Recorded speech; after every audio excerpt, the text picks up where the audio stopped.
So if you guys didn't know, I actually own my own model train store. Cadence's Rail Yard in Fairview, Tennessee. You should come check it out. And I really love my job.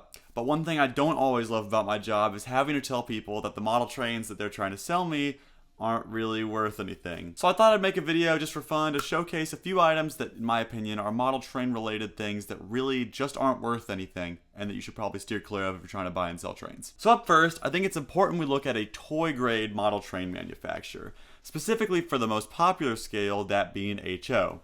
I think a lot of the general public doesn't realize that there is a difference between HO trains made for kids and general consumers versus more serious model train guys. And unfortunately, this leads to a lot of people thinking that all model trains are created equally. There are a few different brands of HO scale trains that I would consider to be the toy grade, that being Tyco, early Bachmann stuff, and a few others, but the one that doesn't really retain any collectible value, in my opinion, is Lifelike. Lifelike was a brand that came around in the early 70s and has always been a brand that primarily makes starter sets and trains designed to be played with, which there's nothing wrong with, of course.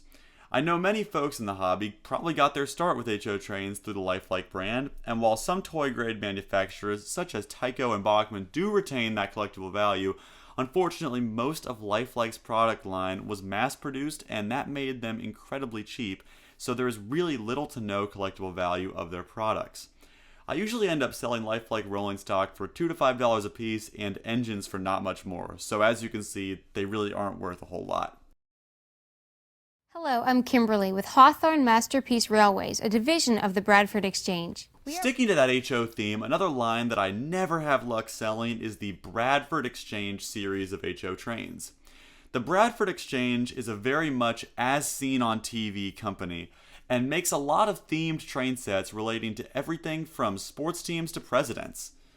And while the company definitely tries to market their items as highly collectible, they just do not hold value, and the price people pay for them brand new is nowhere close to what they are worth on the used market. Moving down to NScale, here is a very weird anomaly: the Reader's Digest series of NScale model trains. For whatever reason, at some point in time, 1994 specifically, Reader's Digest decided to produce a line of NScale rolling stock, but not like you would expect. While they used the molds from actual NScale products, these pieces don't actually run or operate on NScale track.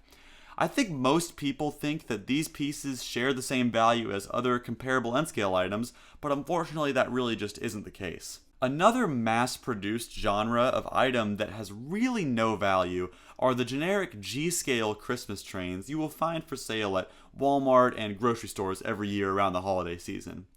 Much like the previous Reader's Digest items, I think the general consumer sees that GScale label and assumes that these trains are compatible and comparable to the real electric sets. Most of these sets end up going to Goodwill at the end of the holiday season, and I don't even bother stocking this kind of train as the market for them is pretty much non-existent. So there you have it. There's a few model trains that, in my opinion, just really aren't worth anything. Again, this was just all for fun, and if you're able to sell these items at a price that you're happy with, that's awesome. And I'm sure there are people out there that do look for these items. Everyone has their own thing in this hobby, and I really hope that I didn't offend the hidden cult of Reader's Digest NScale model train fans out there. If you're ever in the central Tennessee area, come by my store. It's open every day. I've got the lowest price trains you can find, and I really hope you enjoyed this video, because I enjoyed making it. It was something different for the channel, and if you think I should do more videos like this, leave a comment.